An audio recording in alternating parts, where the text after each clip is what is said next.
Hiyo ni simple test ya ESP moduli ambayo unakuwa hiyo ni microcontroller ambayo ina system mbili, inaweza ikawa inatumia wifi au bluetooth. Sasa hapa kwa najaribu kutest hii, tumeweka bluetooth connection kwamba naweza nikawa na washa taa kwa kutumia simu. Sasa hii ni example tu, ni prototype, lakini inaweza ikatumika kwenye real, yani ukiwa na taa zako nyumbani, unakuwa hata ukiondoka unaweza kuaccess kwa kutumia nini? Kwa kutumia simu. Ukiwa mbali unakuwa na uwezo wa kuwasha na kuzima. Sasa mimi nimetumia hiyo RGB LED kwamba nitakuwa nawasha taa ninayotaka mimi hapo, kwa sababu hiyo RGB maana yake ina red LED, ina blue pamoja na green. Kwa hiyo nitakuwa nawasha taa ambayo nataka mimi. Kwa mfano hapo sasa hizi unaona zimewaka zote. Kwa hiyo nakuwa natuma command, natumia simu yangu hii.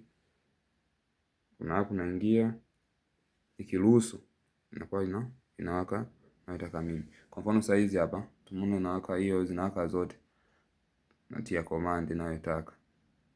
Labda mimi sasa hizi nataka iwake nyekundu. Nitafanyaje? Nitaandika tu R.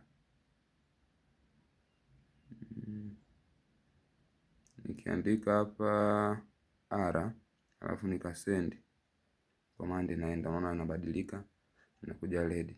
Kwa hivyo hivyo, labda nikataka iwake green, naweka command ya G, nikisend inaenda green.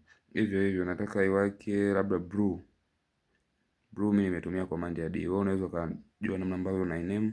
Kwa nikiweka D kuta inawaka na blue. Kwa hiyo inakuwa inaenda hivyo hivyo. Hata ukiwa mbali sasa, kwa mfano kwa connect na wifi hapo, katumia wifi system, unaweza kuaccess taa za nyumbani kwako namna kama hiyo. Lakini pia ukitaka kuzima, kwa unaweka pia namna, kuna command unakuwa ukituma inafanya nini? Kwa inazima. Kwa hiyo ni simple test tu ya kuangalia system yetu namna ambavyo inafanya kazi. Kwa hiyo unakuwa unaicontrol wewe mwenyewe.